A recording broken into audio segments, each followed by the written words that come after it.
I'm glad. I like to see that because it's a fun career, it's an exciting career, and don't let anybody ever tell you that you can't do it. It's challenging, it's very competitive, but you can do it.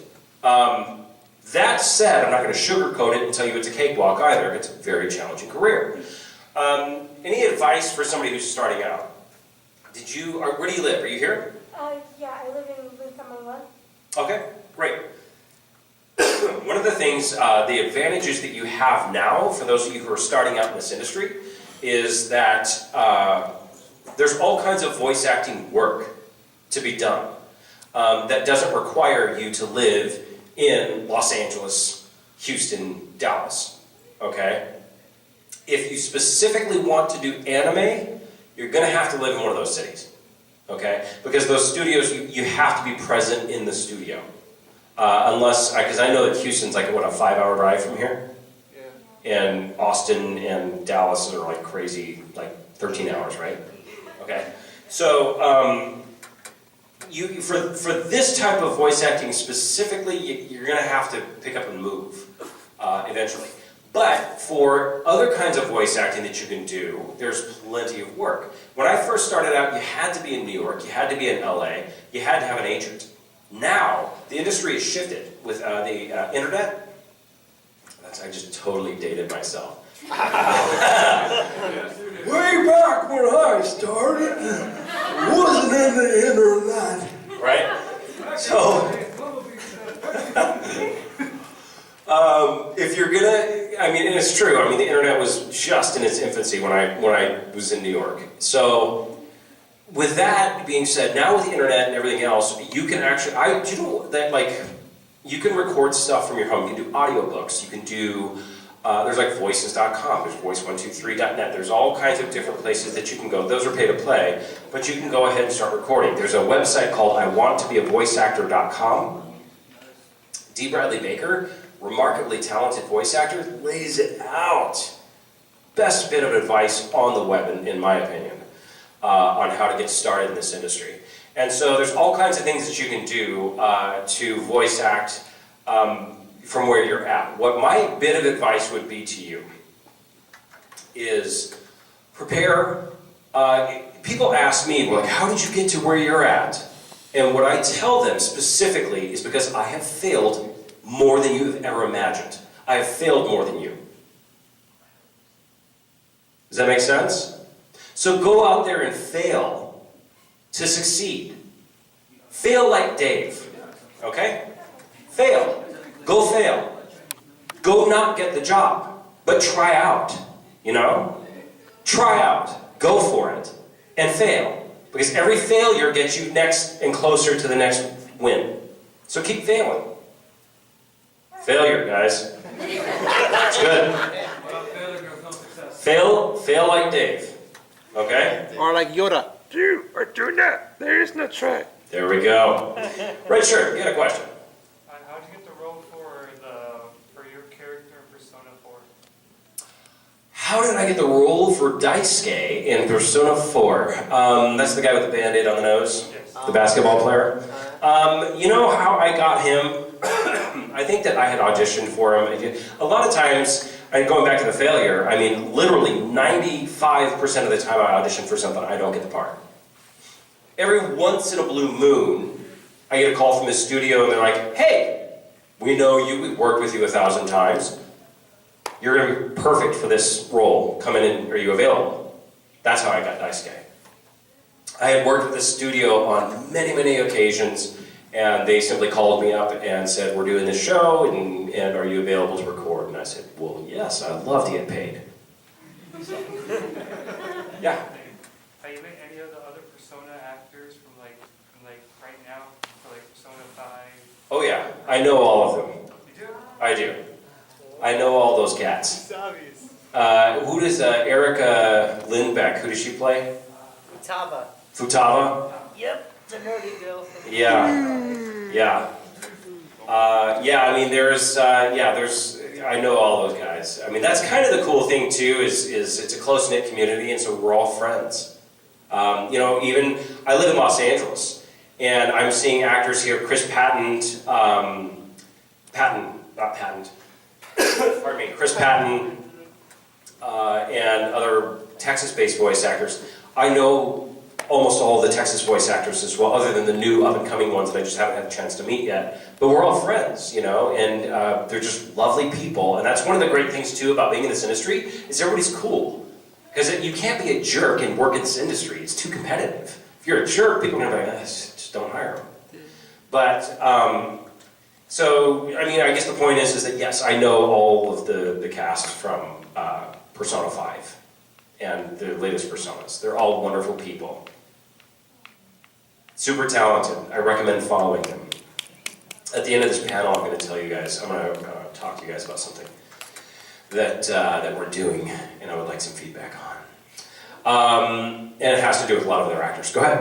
How do you get ready for each of your new characters, like Bruno, That's a good question. they're also They are very, very different. And, you know, I honestly, like, on my demo reel, like, you can hear all these different characters, and people are like, fuck, pardon me. We've got Fudge. Sorry, bleep that out. On those of you recording, bleep that. This is a family-friendly show. Sorry, that one slipped. I've got a 3-year-old at home, and so, like, I'm hyper-vigilant whenever I'm at home. But when I'm out in, like, it's like it all comes out. Because I know that I can't do it at home. What was I talking about? the characters. Oh, the characters.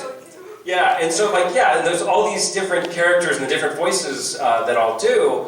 I did, what happens on my demo reels, when I was saying, and people are like, oh my gosh, that's all you? I'm like, yeah, that's me doing all those voices.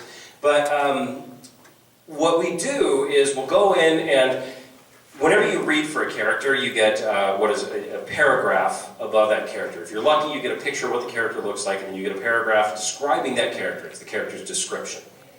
And so it tells, are they a hero, are they a villain, are they 16 years old, are they 50 years old, whatever it is. And then the dialogue in there, well, that has the character's traits, right? And then the dialogue, you find out in the dialogue, what does the character want? Why are they saying what they're saying? What do they want? Find out what those wants are, and then you apply that character description and character's traits to them, and that's where the voice comes from, right? So, Grimjow was a villain, right? And, you know, his description, from what I recall, was, you know, early 20s, or mid-20s, or whatever, to early 30s, and badass, and all this other stuff. And so I took those descriptions, and then Grimjow came out, right? And so those, what I do is, that's how I come up with the voice for the character. Now, when I go into a recording and I'm working on different series and whatnot, what we'll do is, because you record for a series for a couple of hours or whatever, and then you leave, and then you come back either the next day or the end of the week or whatever it is, even if it's an ongoing series, or sometimes you'll go and you'll record like a volume, and then it's 2 months before you come back to record that same character, and in the meantime, you've recorded 10 other characters, right? And so what we'll do is the director will bring you in the booth, and they'll play you back what you did at the last session, and they have you repeat what you did. So you simply are in there, you hear yourself, you mimic yourself, you hear yourself, you mimic yourself, not just for you as the actor to get back into that voice zone again, but also for the engineer. Because I know that if I'm recording, and this is how, like, honestly, these microphones in these studios can pick up a mouse farting from a mile away. Like, they're super sensitive. And so if I'm recording a character, and I know, okay, I'm back in this voice, whatever it is that I used, then the engineer also has to hear the same exact thing, not just in my voice, but in the quality of where I'm at. So if I recorded a month ago, right here, and I come back in, and I record right here, it's going to sound different, and the engineer has to come in. So there's all kinds of little technical things that they do to get you as the actor right back into that voice, and also to get you right where you were positioned on that microphone to make sure it sounds identical.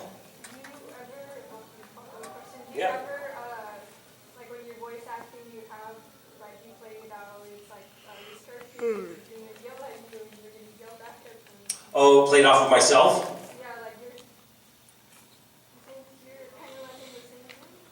Yeah, absolutely. I did, not in an anime so much. Well, actually, I have it in anime.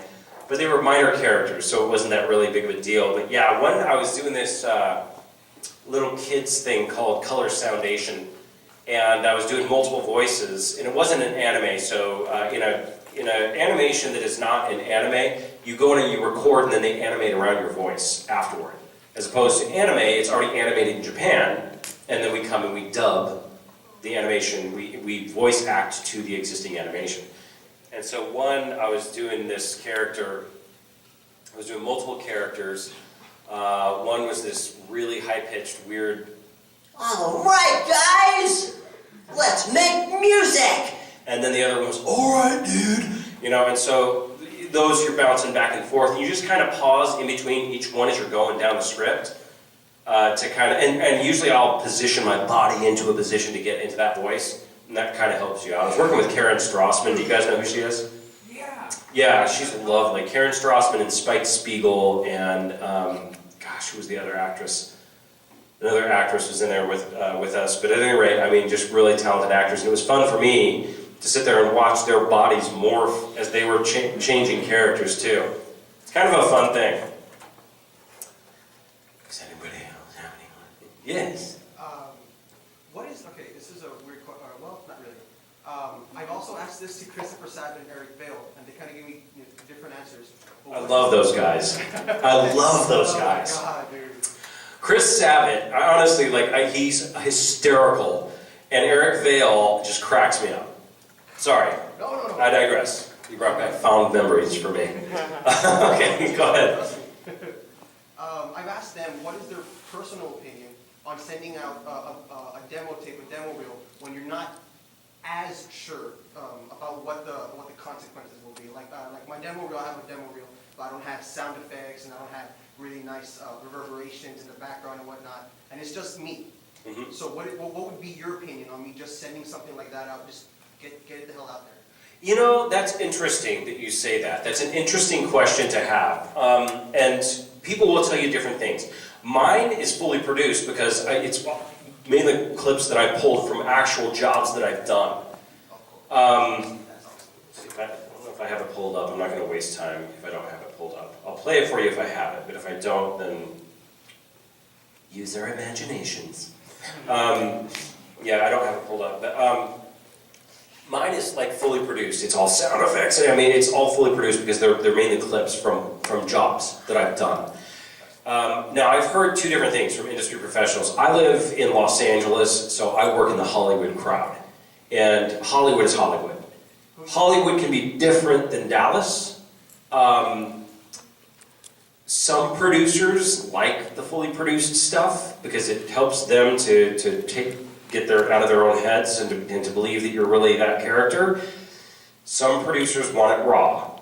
So really, man, it's 6 one way, half a dozen the other. What I would tell you is this. What are you waiting for? What are you going to achieve by waiting? Go ahead and submit it out there. Because you know what? As soon as you have something that is fully produced, now you have another reason to reach back out and touch them again. So that's what I would say. Is If I may respond, like the way he told me is, it could be a double-edged sword. You know, if you send something out that's not as great or that it's really low production quality, yeah. that could oh wait, no, I recognize this name. Don't even. Well, and they're right. Okay. I mean, and that's a risk that you take. But I mean, here's the thing: don't send anything out, regardless of whether it's fully produced or not. Don't send it out if it's crap. Yeah. If you're like, oh, I guess I kind of farted this out. I probably just get it out there to have something. Don't do that. If it's something that you're like, hey, you know what? It doesn't have the sound effects. It doesn't have the fully produced sound. But I like what I did. Send it out. Don't wait around. Honestly, there's a guy in this. And again, my thought is this: is that once it's produced, just say, hey man, I just landed this role. Check it out. It's another reason for you to reach out and touch them. Okay? But there's one of the things, and this guy, and he'll remain completely unnamed. I love this guy. He's honestly one of the nicest guys that I've ever met. Wants to be a voice actor. And he is taking classes. He's been taking classes for ages. And he's talented. But he's in his own head. He's always like, I'm just not there yet. Well, what are you waiting for, man? Take the classes, believe me, take the classes, but take them from like people who are qualified to teach them. Don't just take them from somebody who's willing to take your money. Look at their credits, see what they've done, and if they're legit, take those classes, but don't wait around. Don't wait for someday I'll be good enough to submit. Just do it. Just do it. Like your shirt. He's wearing a Just Do It shirt. I'm done. All right, should I drop the mic? We got a spare right here. I know, that was amazing. I just looked, I was like, holy crap, he's actually wearing the shirt and I just said it twice. No, but seriously, go fail, right? Go fail. Go fail like Dave. Anybody else have a question? Hashtag go feel like Dave. Hashtag fail like Dave. Yes? Getting the role of Senketsu, well, not getting the role, but, what was it like playing Senketsu in Kill la Kill? Oh man, you know what? That role was a tough one to get. I mean, sometimes if people know you, they'll like, hey, I know this guy. Let's bring him in. No, this one I auditioned for, and I had to go to callbacks and all kinds of stuff to land that role. And even after I landed that role, like it was honestly one of the most challenging roles that I've ever done, just because everybody knew that it was going to be like a highly anticipated title, and I was one of the leads in it. And so when it gets to that level, then there's so much more scrutiny. And so we probably did his voice like 10 different ways before we settled on how he sounds now. In fact, we went and recorded three episodes one way, and then I had to go back and re-record again because they didn't like it and they wanted me to re-record it another way. In fact, I'm not the only